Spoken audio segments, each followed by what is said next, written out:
And we were going to learn the cha-cha, the Earth, Wind, and Fire, and I was going to kill it. Well, one night, he kind of flung me hard, and I thought, oh, something popped. And something doesn't feel right. The next morning, I woke up, and there was this big bulging thing about right here. And I called my girlfriend in Greenville, Tennessee, and I said, I think I've got backed up poop. And she said,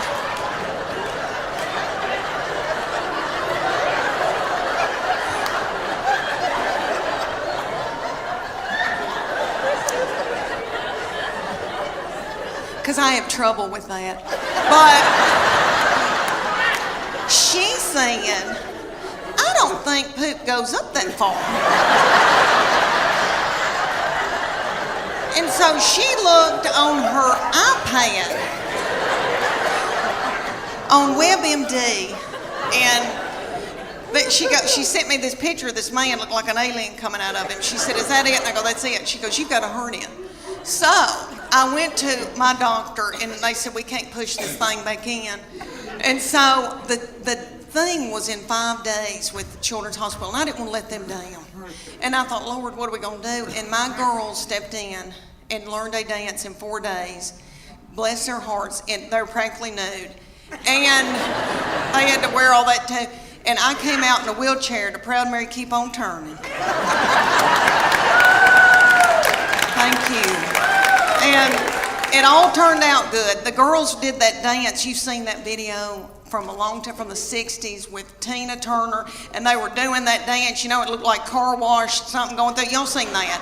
And you know that Ike probably whipped her in a cocaine rage before she hit that video. So I thought, if she can do it, I can do it. But you know, let me tell you, it ended up a wonderful thing. We raised a lot of money, and it was a blessing. And this blessing came out of it. Let me tell you, my husband found out about the cuddling program, and he is a baby cuddler. He cuddles drug-dependent babies every Wednesday night in Children's Hospital. Thank you. Thank you. That is so sweet. He didn't help me with mine, but that is so sweet.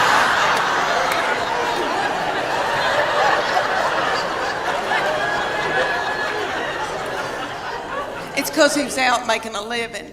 But anyway, what I learned out of that whole hernia thing was that God forbid that I got sick with something bad. Because I truly believe that my husband and my children would let me die. That's what I learned out of that. I laid up in the bed for 3 days and nobody checked on me. I remember hobbling over to the stairs and yelling down, are we going to eat anything?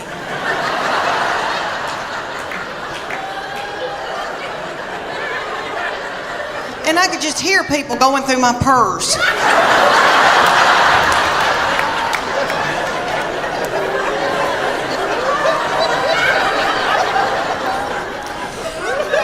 I'm hot flashing right now. Hot flashing right now. You are too, you angel. Do you have sweat going down your crack? You do? Yeah, I do too.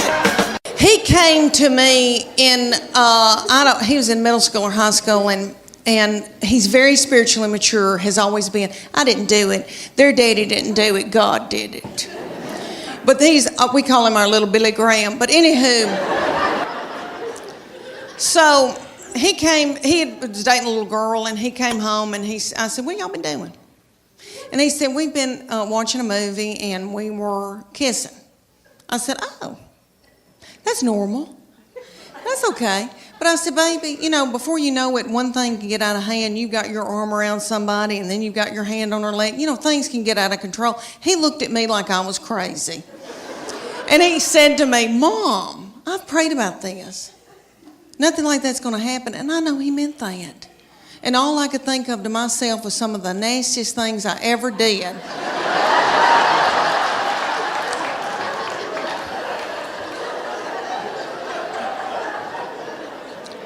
Was at the Adams United Methodist Youth Fellowship.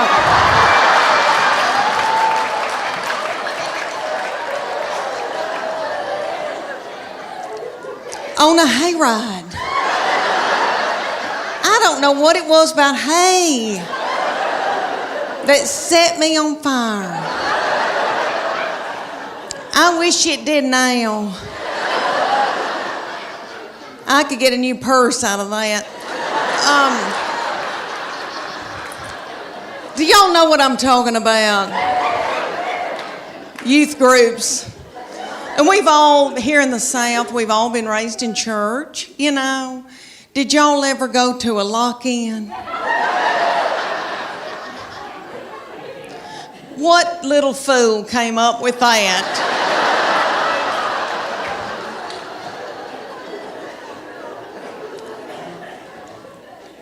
Y'all know that it was some precious little woman maybe, and they were like, they were in a committee meeting, and she was like, oh gosh, y'all, we need to come up for something for all the hormonal teenagers. I know. We'll put them in the church building and lock the door and turn the lights out and leave them there all night. Maybe somebody will end up pregnant. Nobody, this doll does not need to worry about me showing you my Spanx. Okay? Because you would, oh thanks, he went.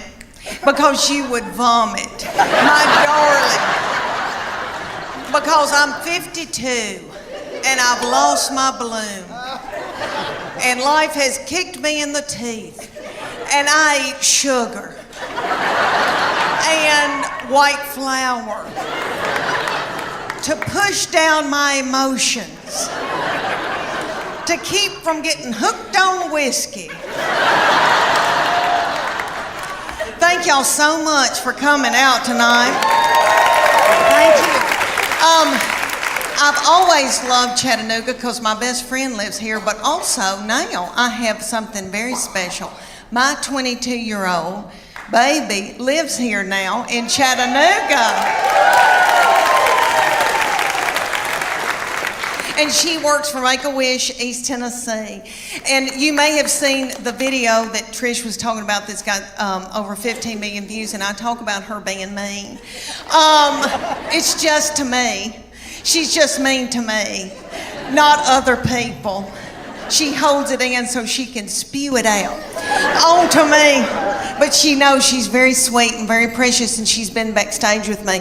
But no, I'm not going to show you my Spanx, and you better be thankful I don't have on my Soma panties tonight. But my Spanx is like folding down over my stomach as we speak. My husband, there's two things on this earth that make him happy. A clean house and sex. Oh, lucky me.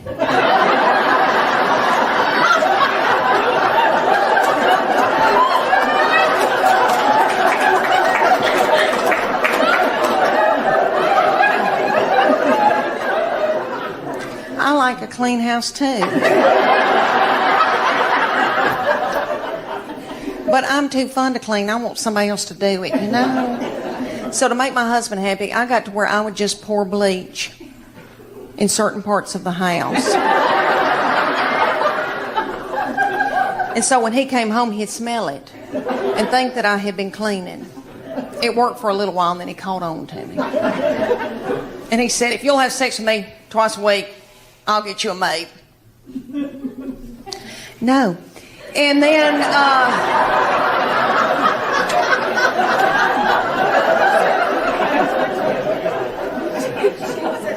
he said, well, if you don't start taking care of my needs, I guess I'm going to have to get a girlfriend. I said, oh, dear Lord, say it's not so.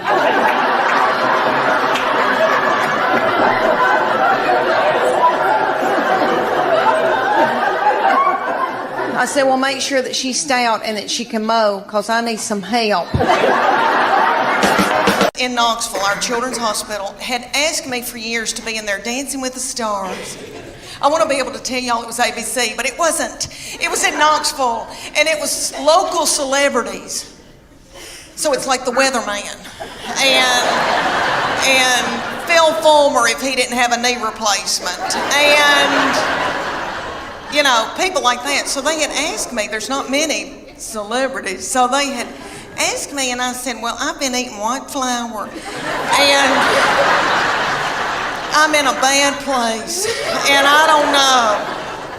Because they make you wear a bikini with fringe sewn on it, like ABC. You wear outfits like that, so you're practically nude in front of everybody you've ever known. So I said, this is for little children. This is the least I can do. So they put me with a big old boy that was my partner. He was a doll, and it was very stressful. You had to learn a dance in 6 weeks. You had to learn a dance. You practiced at night, and then you begged for money during the day. It was a lot. And we were going to learn the cha-cha, to Earth, Wind, and Fire, and I was going to kill it. Well, one night, he kind of flung me hard, and I thought, oh, something popped.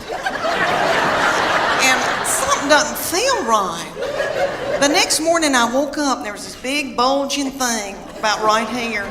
And I called my girlfriend in Greenville, Tennessee, and I said, I think I've got backed up poop. And she said,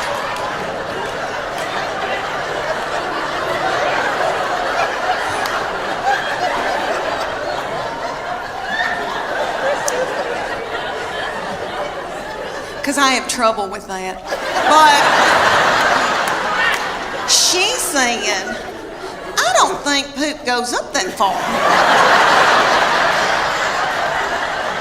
And so she looked on her iPad on WebMD, and she sent me this picture of this man looked like an alien coming out of him. She said, is that it? And I go, that's it. She goes, you've got a hernia. So I went to my doctor, and they said, we can't push this thing back in. And so the thing was in 5 days with the Children's Hospital, and I didn't want to let them down. And I thought, Lord, what are we going to do? And my girls stepped in and learned a dance in 4 days. Bless their hearts, and they were practically nude. And they had to wear all that too. And I came out in a wheelchair to Proud Mary Keep On Turning. Thank you. And it all turned out good. The girls did that dance. You've seen that video from a long time, from the 60s with Tina Turner, and they were doing that dance. You know, it looked like car wash, something going through. Y'all seen that? And you know that Ike probably whipped her in a cocaine rage before she hit that video. So I thought, if she can do it, I can do it. But you know, let me tell you, it ended up a wonderful thing. We raised a lot of money, and it was a blessing. And this blessing came out of it. Let me tell you, my husband found out about the cuddling program, and he is a baby cuddler. He cuddles drug-dependent babies every Wednesday night in Children's Hospital. Thank you. Thank you.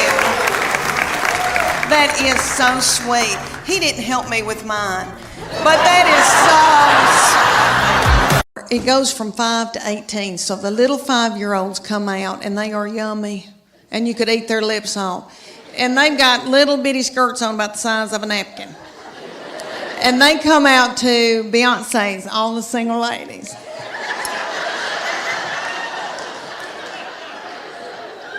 And their little mamas are in their 20s, and they're not bitter yet. And they're in the front, making every move that their little children are making. Because those little children are babies, and they need to be at home breastfeeding. They can't remember their act. So they go all the way up until they get to my baby's age, and my baby comes out, reef sharks. And for 2.5 minutes, my baby throws little children up in the air.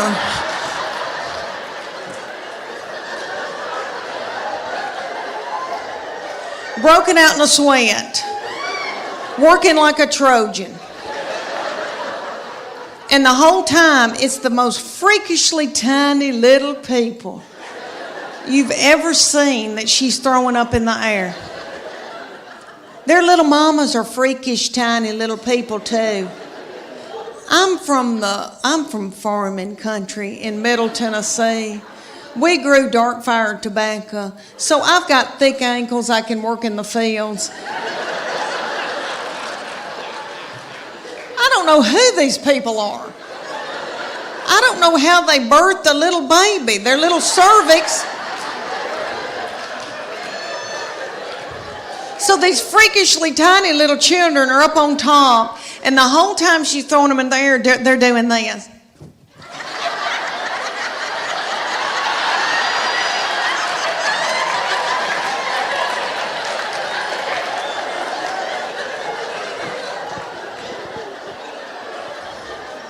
And nobody knows why.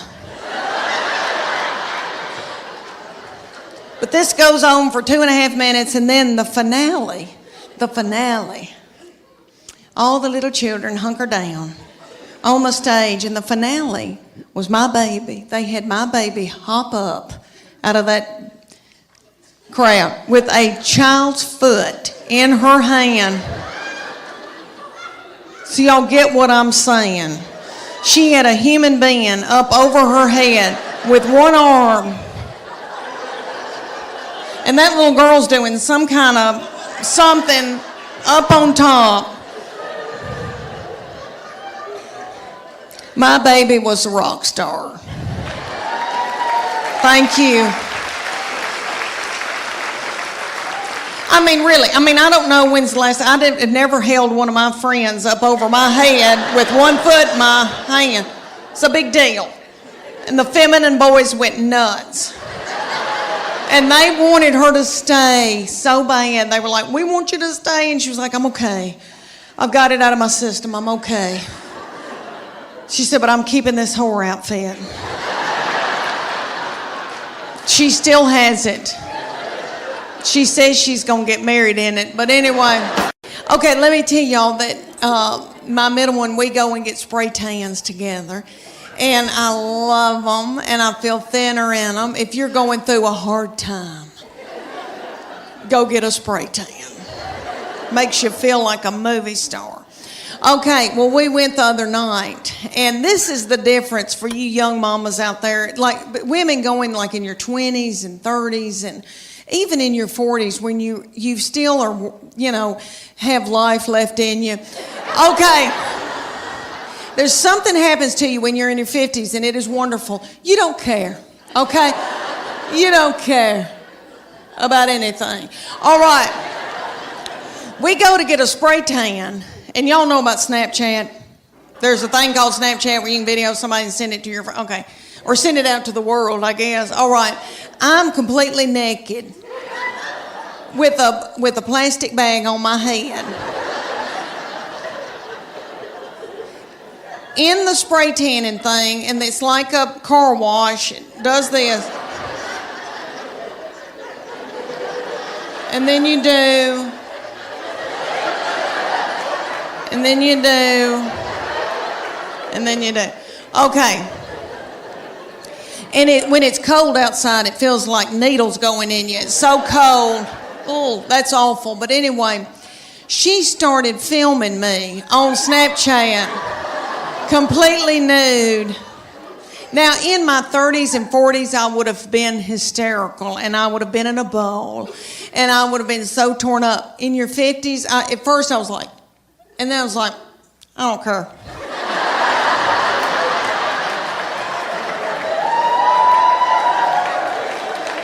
I think I may have gone. I don't care. I don't care. It's a wonderful feeling. I hope y'all can all get to that one day where you don't care. Honey, it's wonderful. The reason why I'm so in love with him, he's an old soul. Have y'all ever known anybody that was just born an old soul? He was born an 80-year-old man. All right, let me tell y'all why I say that. He has had a garden since he was in middle school. He has just always loved to learn and had all these nifty things that he's been into. Like, he raised chickens. He was in Berry College. They have enterprises, business enterprises, and he started the Cage-Free Egg Enterprise. He raised 200 chickens while he was in college. Do y'all want to know what I was doing at the University of Tennessee in the 80s? I mean, let's just get it out of the way. Have I made out with anybody in here? Anybody?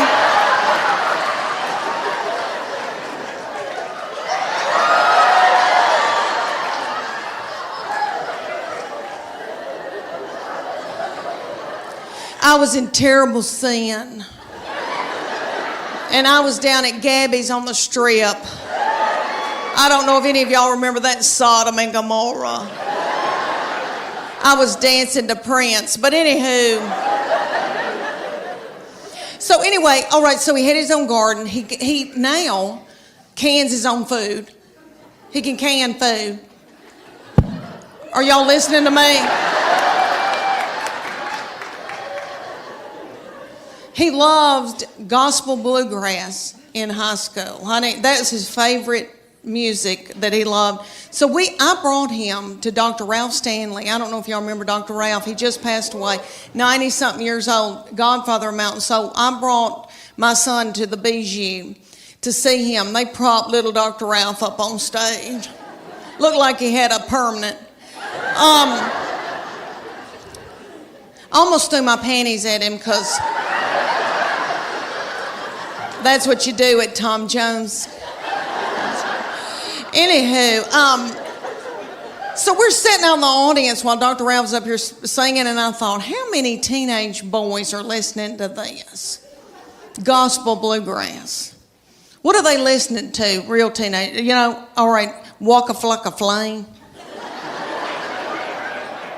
Rihanna, Lady Gaga, all that nasty goings on.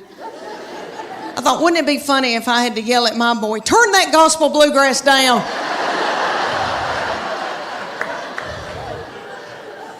You're out of control. If I hear, I saw the light one more time.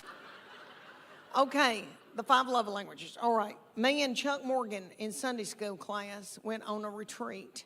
And they talked to us about the 5 love languages. You know, and it's written by little Gary Chapman, who is a doll and tiny and does, that man's probably getting in his 90s and he does sit-ups every day. And that little thing, and I got to meet him later, he was a doll. But anyway, the 5 love languages, if you don't know about that, you've got to get it. There was a 5 love languages for your marriage, and then there's one for your children. And you need to get that. Everybody's got a love language. And you take the test. You got to read the book and take the test. Well, you don't read the book. I didn't. But you can take the test. I like to read books about Hollywood murder. So anyway, you take the test, and then you can, and your husband takes the test, and you find out what his love language is, and he finds out what your love language is. And if you find that out, then you can feed them their love language. And then, so I can feed Chuck Morgan his love language, and then his love tank fills full.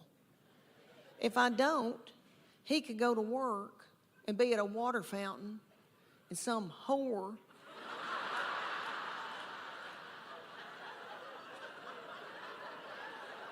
comes up to him and starts feeding him his love language, and then he feels a tingle, and then Satan swoops in.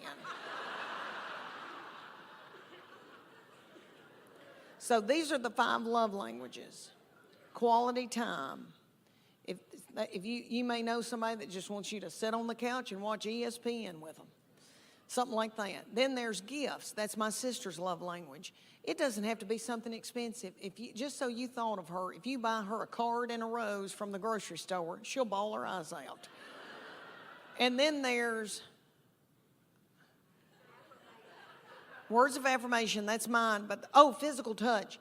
Physical touch, which I know every woman in here is like, that's my husband.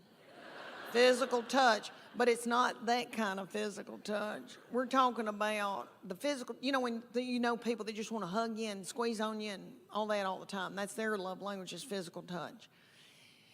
But women think, that's my husband's, and he's on me like a duck on a June bug. But that's not the, All right, and then there's words of affirmation. That's mine. So all Chuck Morgan has to do is say, you look beautiful tonight. You are a good mama. That Trisha Yearwood's chicken piccata is to die for. And then my love tank feels full. And then I'm willing to do something vulgar with him.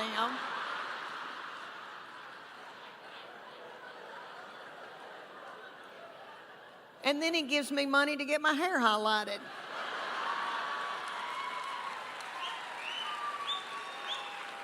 See?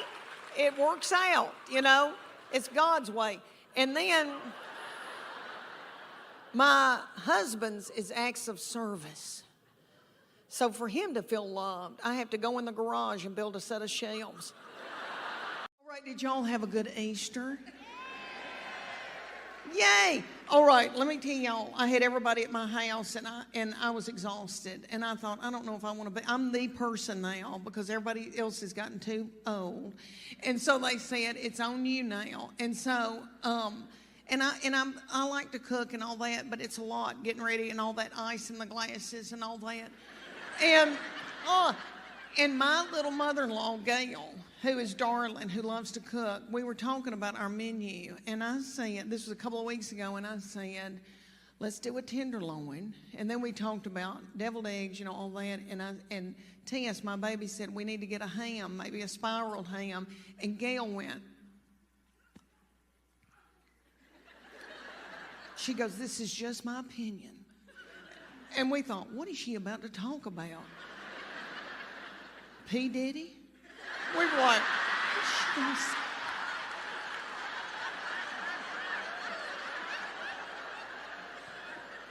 she goes, it's just my opinion, but I think a ham that has not been spiraled tastes better. She goes, that's just my opinion.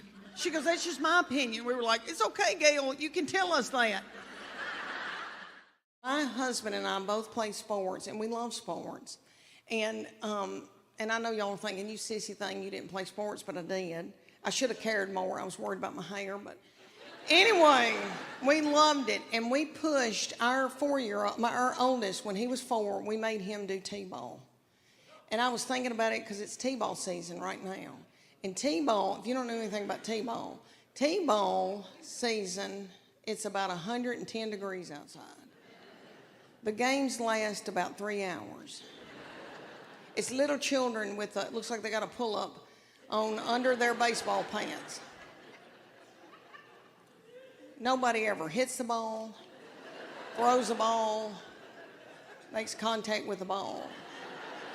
My boy hated it and laid in a fetal position on his glove the entire season. And every once in a while, he'd pop his little head up and say, water. And my middle child was about 2.5 at the time, and I said, please take your brother bottled water out there to the field. And she was 2.5. She had her crown and her wand and her tutu and her pink prostitute shoes from Walmart on. And she went running out to the field and stopped and got a glazed look over her eyes, pulled her panties to the side, and pooped in the T-ball field.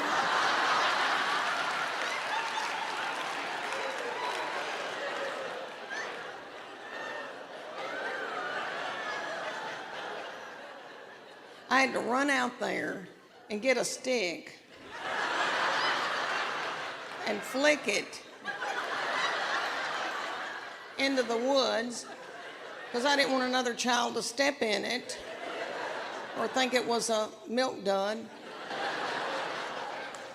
But he refused to play sports until he was probably about in middle school. He was so traumatized by all of that.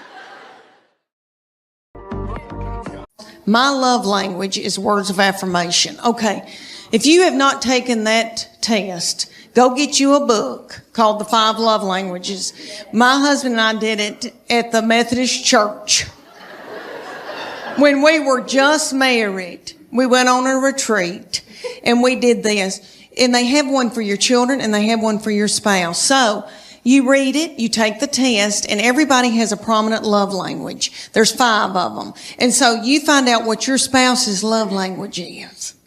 And they find out what your love language is, and you feed each other their love language. And then when you do, their love tank feels full. And if they feed you yours, your love tank feels full. If you don't feed them their love language, they go to work. And they're at the water fountain. And some whore comes up.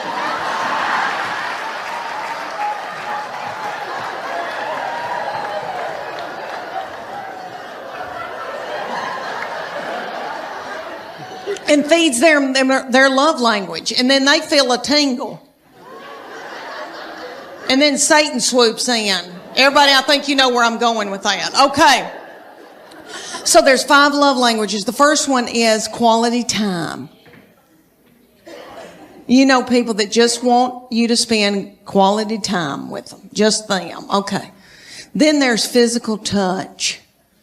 I know you girls think, that's my husband. Physical touch. He's on me like a duck on a June bug. But I'm not talking about that kind of physical touch, the nasty kind. I'm talking about, people that just want to squeeze and they're physical and they want to hold your hand, they want to hug on you. That kind of physical touch. Okay, then there's gifts. And that's my sister. She loves, if you've thought about her, it doesn't have to be expensive. If it's a rose, if it's a card, hers is gifts. She feels love and her love tank is full. Mine is words of affirmation. So all my husband has to say is, Leanne, you look beautiful today. Or Leanne, that Trisha Yearwood's chicken piccata is to die for.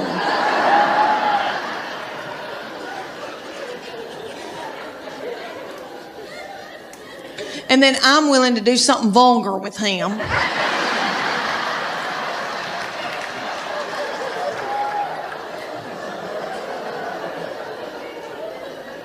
And then he gives me money to get my hair highlighted.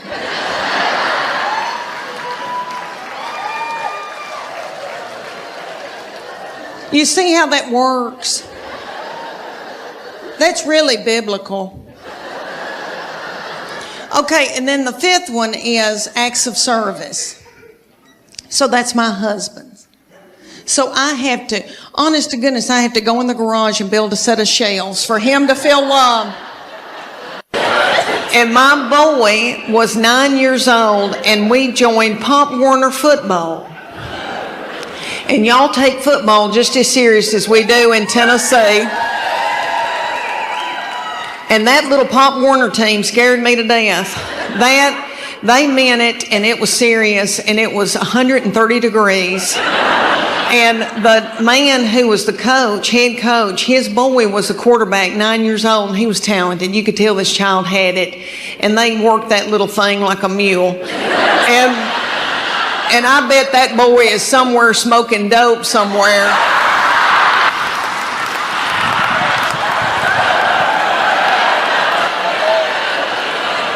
And my boy was over there, talking about the Alamo,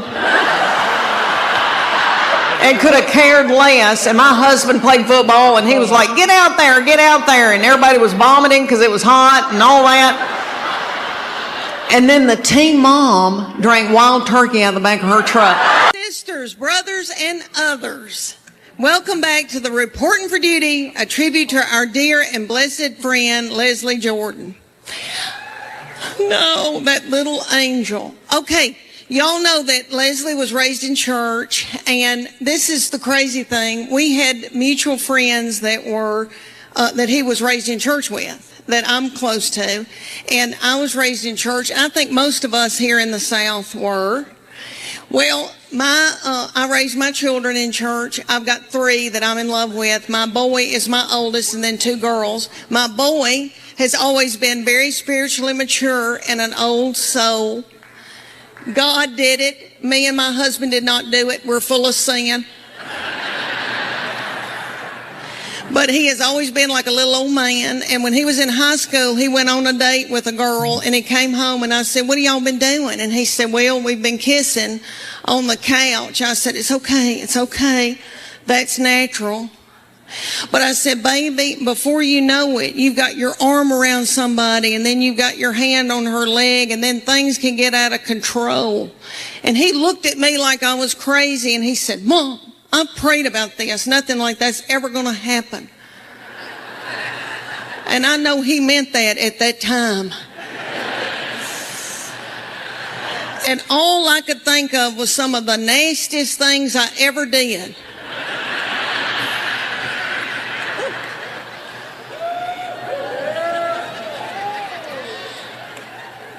Was at the Adams United Methodist Youth Fellowship.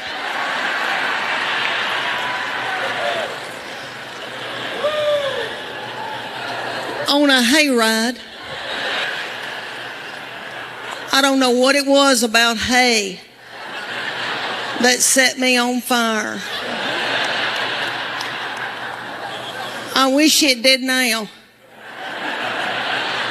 because I could get a new purse out of that. Who in here's been to a lock-in? Oh my Lord, who came up with the lock-in? Who was that sweet fool who came up? I'm sure it was somebody well-meaning that in a committee meeting that said, oh y'all, let's do something for all the hormonal teenagers. We'll gather them up and put them in the church building and lock the door and turn out the lights and leave them there all night. Maybe somebody will end up pregnant. Thank y'all. Okay, let's keep this thing going. Thank y'all. Y'all been precious. I've had 3 beautiful children that I'm in love with. I have a son who is 14 years old now. I cannot believe it. Thank you. And I have 2 little girls that are 11 and 9. And my baby child is in 4th grade now. I cannot believe it. When she went to kindergarten a few years back, that was going to be the first time that I was going to be by myself all day long from 8 to 3, all by myself. I nearly grieved myself to death. I thought, Lord, what am I going to do with all this time on my hands? I hope I don't get hooked on whiskey and start honky-tonking.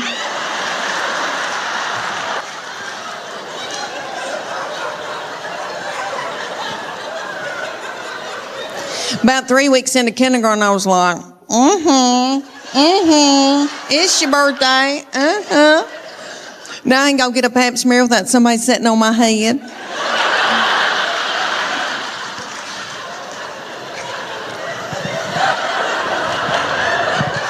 I'll never forget the day that I found out about her, and I feel terrible about it now. But I was overwhelmed.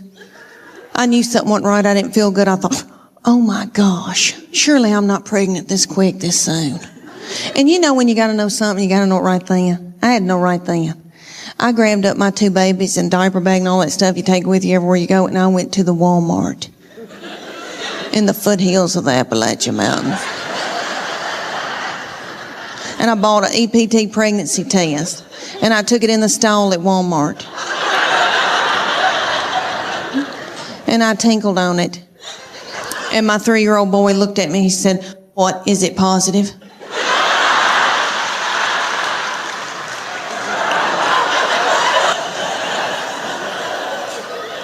And it was. So I drove home just as fast as I could, and I called my husband at work. And I said, you're trying to kill me, aren't you? With a slow vaginal death. Is that what you're trying to? Well, you're not going to. You better get home right now, because I'm going to walk out in the woods and let the animals eat me.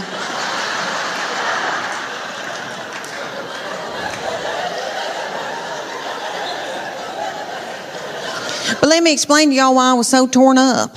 I had a 13-month-old baby girl in diapers and a 3-year-old little boy in Superman panties with doo-doo balls falling out.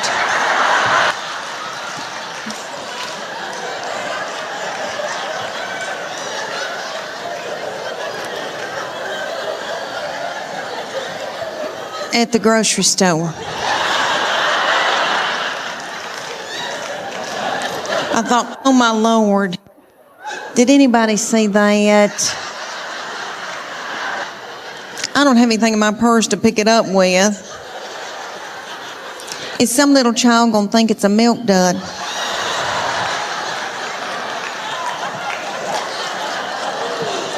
Let's just keep on moving, everybody. Just keep on moving.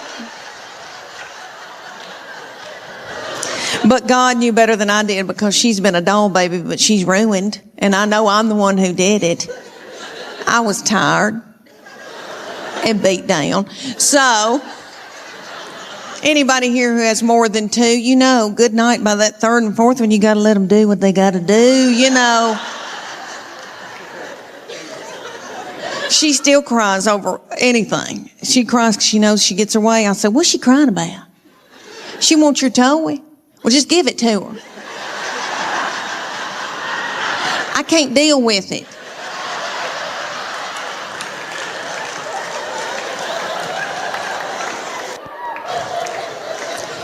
But she's a quirky little thing and fun. She is. She enjoys office work.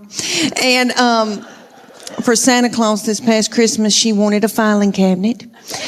And that's what she wanted. And she likes, you know, big tape dispensers and all that kind of stuff. And in our house, she has offices set up all over our house.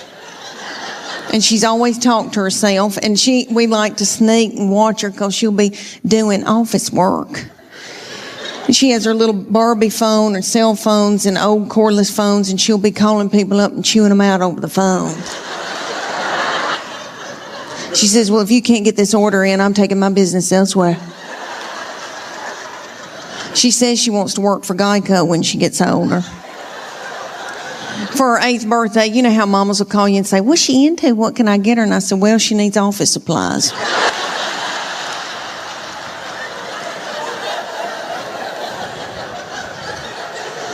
My oldest daughter has turned 11, and she's in 6th grade in middle school. And I can tell that puberty is beginning with her. She's crazy. And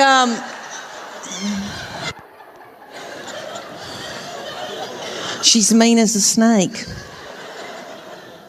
And we're scared to death of her, but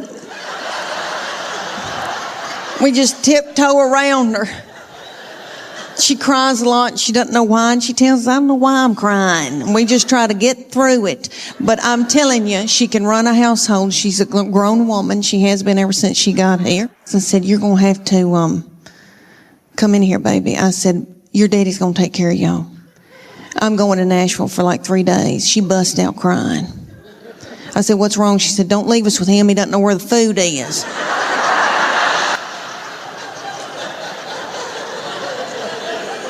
I said, well, that's why you're in charge. And she is. God love her. But my girls are emotional, and I don't mean to talk about them because I love them, and I know they'll visit me in the nursing home. But they are lunatics. My husband says they're psycho, and they need therapy. And I'll give you all an example. I can be in the pickup line at school, and this has happened when they were in 1st grade, and it happens every day when I pick them up at school now. I'm sitting in the pickup line and I can see them come out. And they are in a good mood.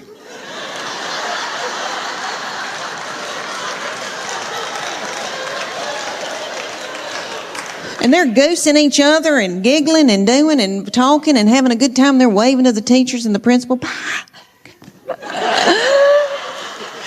See you tomorrow. Okay. Then they come over to my vehicle. Get in. Shut the door. My 11-year-old take her backpack and sling it and hit me in the back of the head with it. Every day she says something like this. I'm starving to death. You don't have a piece of cheese in this car?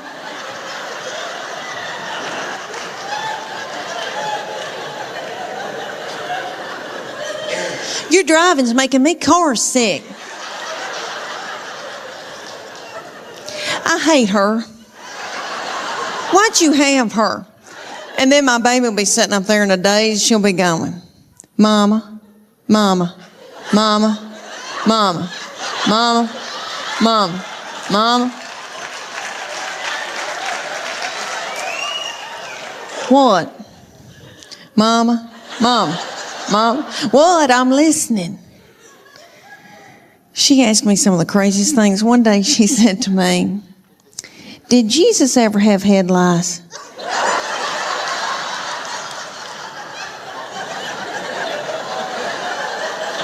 How do you answer something like that? I said, well, baby, if he did, I know he healed it. And then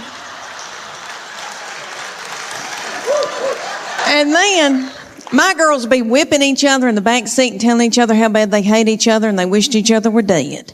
And then my sweet boy will come out.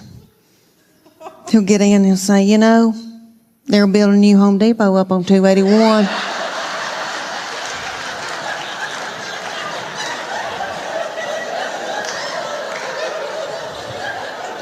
Just as happy-go-lucky. He's just like this. He's been like that all of his life. He's 14. He's never sassed me. I know people say it's coming. I'm telling you, I don't think it will.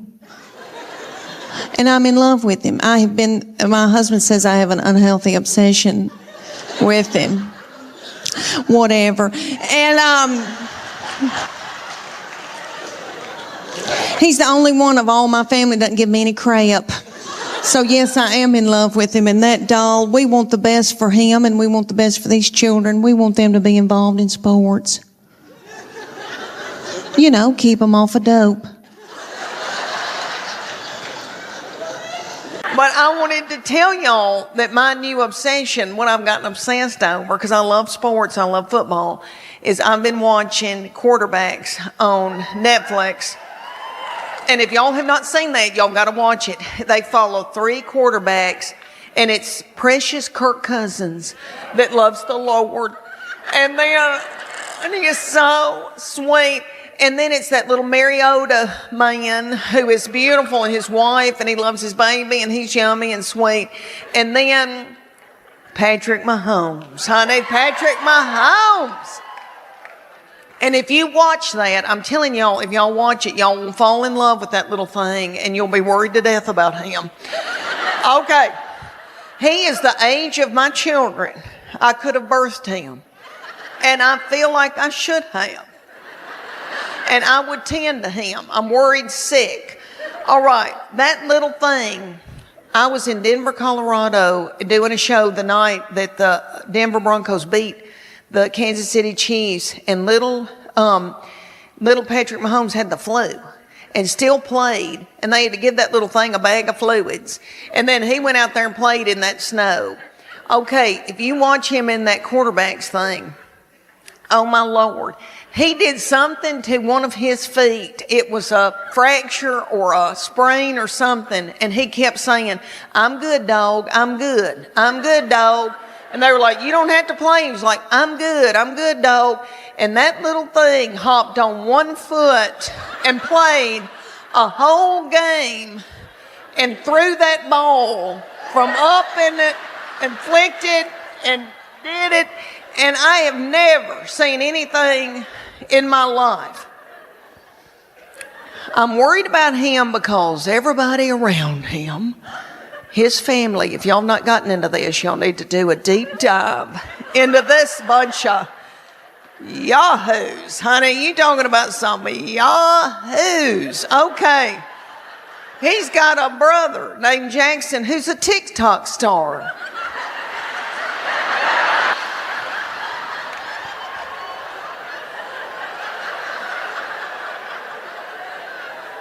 On the sideline, while everybody else is working, like, you know, dogs trying to win a football game, he's on the TikTok doing. And then Patrick Mahomes has got a mama who is still wearing a bikini. Good for her. Good for her. And then he's got a little wife that he met in 8th grade. That little thing's been dating her since 8th grade, and it's really sweet. And in this series on Netflix, he loves her, and he wants to be a good daddy and a good husband, and he loves the Lord. He's got faith, and that little thing's working and doing and in an ice bath, and they're rubbing him down, and everybody's beat on him in every game, and he says, "I'm all right, dog, I'm all right." And then his wife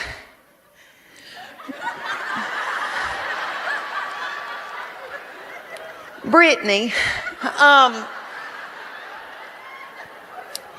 needs attention,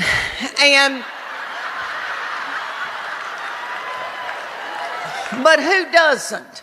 Who doesn't need attention?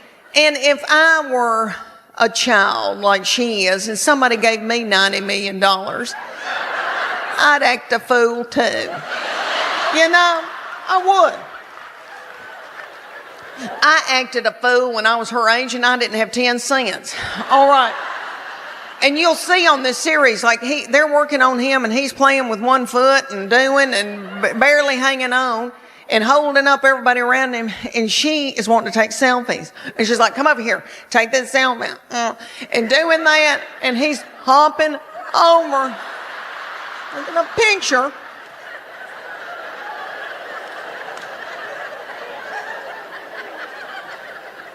And then, if y'all didn't know this, which I'm sure you have heard this, Kelsey and Taylor Swift. Taylor Swift is running the United States of America.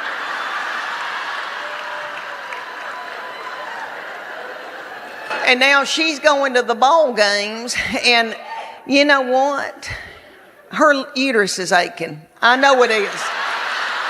Her uterus is aching, and she wants a baby.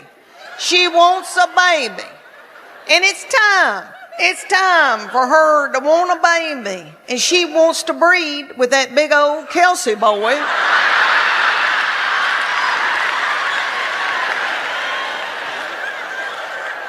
Of course she does. Of course she does. They're both tall.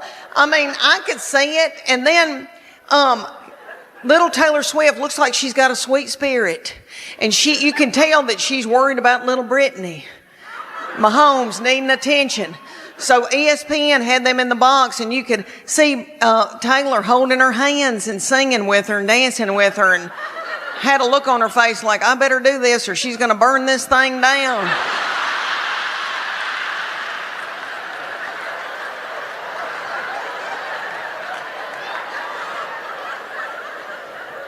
But don't y'all know that Taylor Swift looks at that big old Kelsey boy's mama and thinks, "Look at her, she's got on a sensible shoe."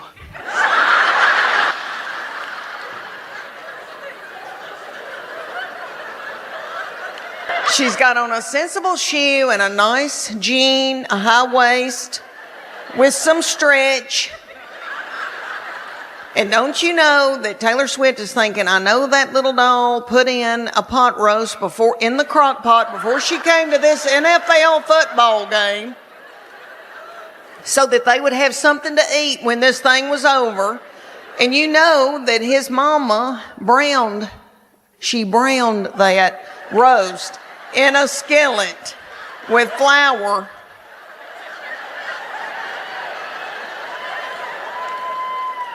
I know. Of course she wants to have a baby with him and his people. Anyway, thanks for letting me go off on that rant. It's just been on my mind. I'm worried sick. Thank y'all. I'm worried. No, you know what I've been thinking about? I thought about, Lord, Christmas is coming.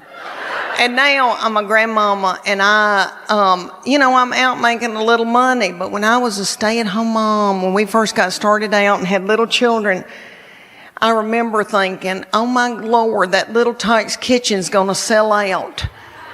And my husband doesn't like to let go of money till right at the end of Christmas. And I'm like, "I gotta get there. I'll do something nasty. I'm gonna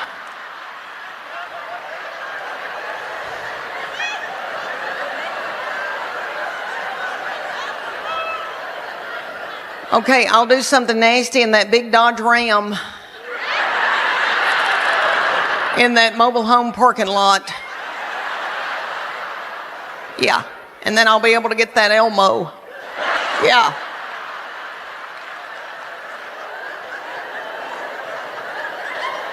Y'all won't believe the things I've done so my children could have a good Christmas. You know, but they always did. Oh, you little mamas, God love you. And then you gotta clean everything and cook and then wrap. I had a good friend that she said to her husband, if you'll wrap 3 Christmas presents, I'll have sex with you. She did. I remember that years ago, and I remember thinking, okay, I could do that. Maybe I could do that. Other people, I certainly do. I tend to jump to the worst possible scenario. I catastrophize constantly, much to the detriment of many of my relationships. I was dating a guy once, and I said, hey, babe, when you don't hear back from me for a few hours, do you ever get scared that something bad might have happened to me? And he goes, no. I get scared you're mad at me. Men would rather you be dead than mad at them. Men would rather be in mourning than in trouble. That's the truth. If a guy misses 5 calls from his wife, he's like, oh, I hope this is the paramedic who found her.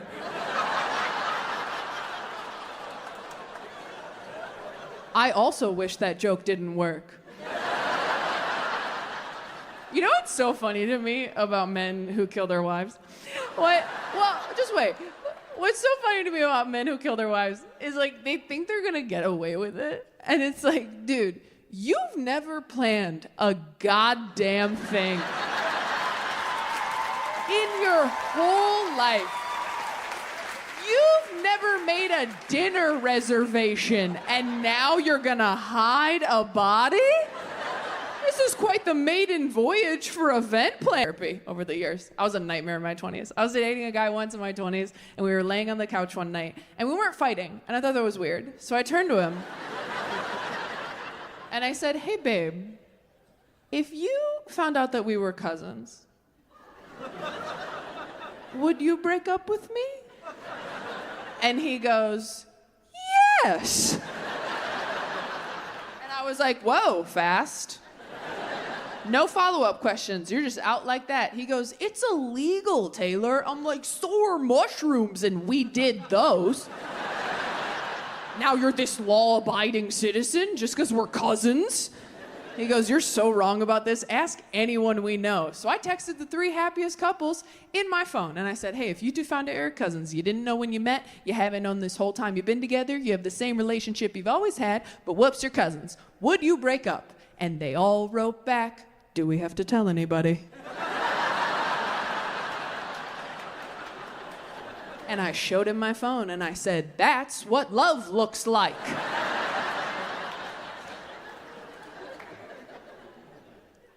Quick poll. If you found out your partner was your cousin, clap if you would break up with them. Okay. That's a lot of people. No, don't discuss. Fight in the car. Fight in the car. Okay, now, if you found out your partner was a robot, clap if you would break up with them. Oh, interesting. Bit of a drop-off over here.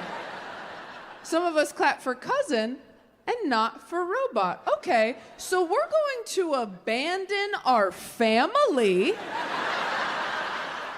Well, we'll keep fucking the toaster. I think we need more gay prudes to stand up and go, I too am bisexual. I'm attracted to all of you, and I trust no one.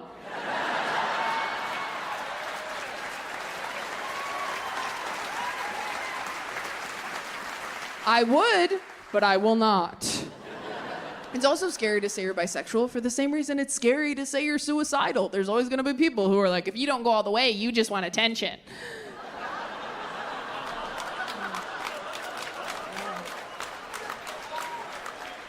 You know who likes that joke? Queer people. Queer people get that joke?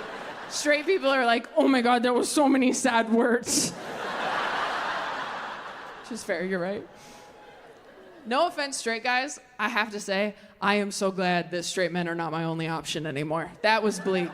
That was tough. And it's not because you're bad people. You're just so hard to communicate with. I mean, and I tried. I've been to couples therapy with a lot of dudes. Never been married. That's embarrassing.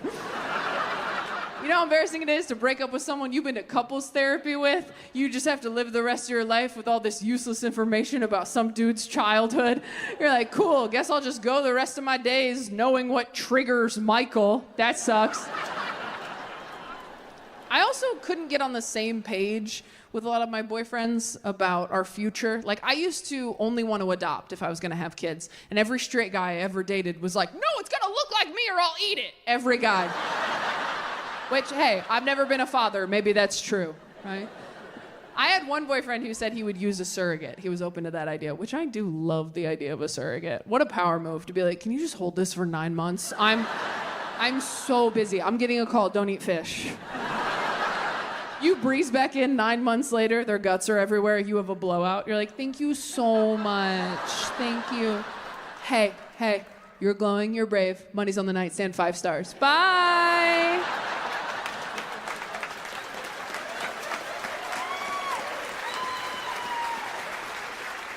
You're like, that was a lot. I'm gonna do no contact delivery next time, I think. Yeah, no, you're the right place. Just leave it on the porch, take a picture, I'll come get it when you're gone. No, you're in race. That's beautiful. That's so nice. Wow, heroes among us. Good for you. I like sucking dick the way I like going for a run. I'm proud of myself after. But during, I'm always like, why'd I do this? I didn't have to do this. There's other ways to get where I'm going. But then afterwards, I'm always like, wow, the power of the human spirit.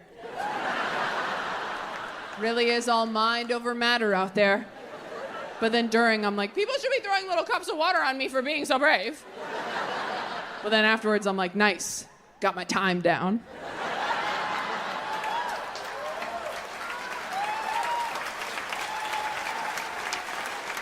We're trying to get faster, not better. I remember I was so scared to start going down on women. And then I went down on a girl for the first time, and I was like, oh my God, that was so much better. I was so mad at my whole life. I was like, you're telling me this whole time I could have been licking ice creams, and instead I've been swallowing swords?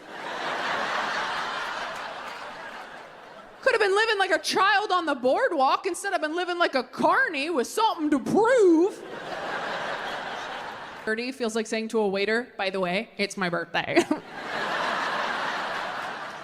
They're like, cool, sing to yourself. You're a grown woman. So you're like, excuse me, I was very brave. I just came out. They're like, yeah, but the coast was clear, wasn't it, babe? Like, I would have come out sooner, but I have 3 younger siblings, and they're all queer, and they kept coming out. They just kept popping out like little groundhogs.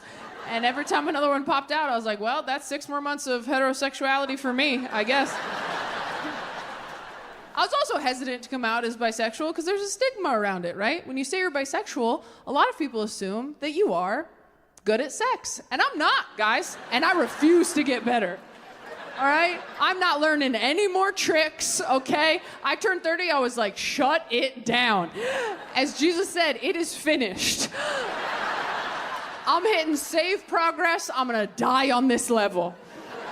But I didn't want to tarnish the brand of bisexuality. I didn't want to bring down the team. I have so many queer friends who are so open and free with their sexualities. It's like, oh, it's so fun. I have so many like Samanthas in my friend group, and they're so fun and inspiring. But I also think,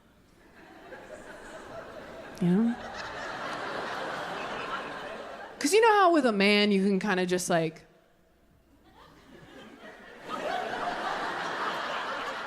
in a traumatic way, just in like a, oh, I'm in the back seat on a road trip, forgot my headphones, let's look at clouds.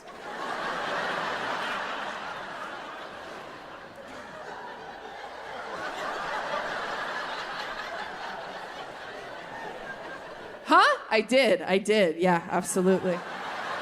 Yes. Oh my God, yes, a big one, a huge, big, quiet, but big. It's just silent but deadly. I love those. Thank you so much. I've never faked an orgasm because I think our generation got enough participation trophies. But I don't judge you if you have to. We've all been there, right? When it's going too long. If you want to fake an orgasm, here's a little tip from me to you. Just hold your breath for as long as you can. Because then when you're like,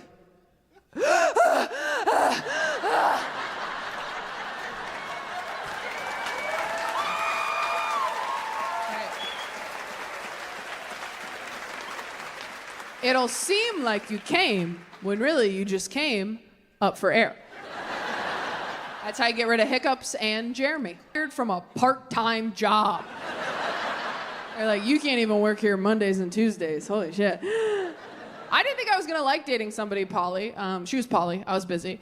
But it actually ended up being the most honest, transparent, communicative relationship I'd ever been in. And I was totally in love with her. And she dumped me because I worked too much. And let me tell you something, Grand Rapids. When I started dating a polyamorous person, I did not think it was gonna end because my lifestyle didn't work for them.